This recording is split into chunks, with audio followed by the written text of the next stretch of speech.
ખેડૂત મિત્રો, આજે 13/3 ખેડૂત માટે એક સળગતો પ્રશ્ન એટલે કે આ જે આપણે શિયાળુ પાક લીધો એનો ઘન કસર હોય. આ સમસ્યા બહુ મોટી છે.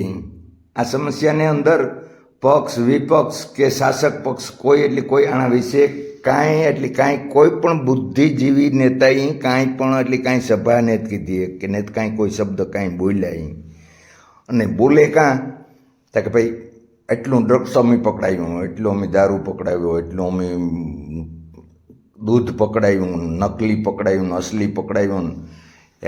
આ બધી વસ્તુથી કામ જાય હાસીકાર થઈ જાય. જાર એણે હપ્તો જડે જાય, એના પૂરતું બટકું મળી જાય એટલે તકે આ જે આપણે વાહન છે તો કે પીયુસી કઢાવીએ તો કે એ ઓક્સિજન કાઢવા માંડે, ન હોય તો એ કાર્બન ડાયોક્સાઇડ કાઢે.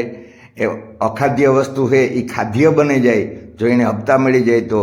જો તમને દારૂ છે એ નુકસાન કરે, જો તમારી પાસે પરમિટ હોય તો તમારા શરીરની માટે હેલ્ધીકારક છે.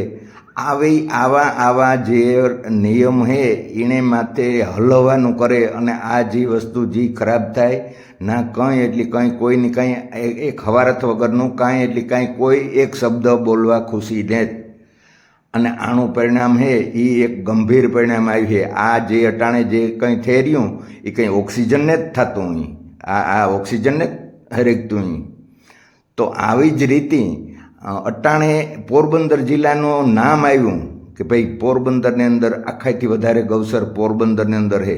ભાઈ પોરબંદરની અંદર આખાઈથી વધારે ગૌસર છે ને, પોરબંદરની અંદર આખાઈથી ગૌસર એવા હાટું હોય કે પોરબંદરનો વિસ્તાર ઢાઢોરવાળો અને જગ્યા છે એમાં ફૂહિયા ન થતા, એમાં અટાણે ખેડૂત મહેનત કરે અને અટાણે એમાં કૂસો કાસો વાવે અને મોહમ કરે અને એ ગાયોની પણ ખવડાવે. જો આ 3 મહિના પહેલાં 3 વાસરડા હતા, અટાણે આ હેલ્ધી વાસરડા 100 હે.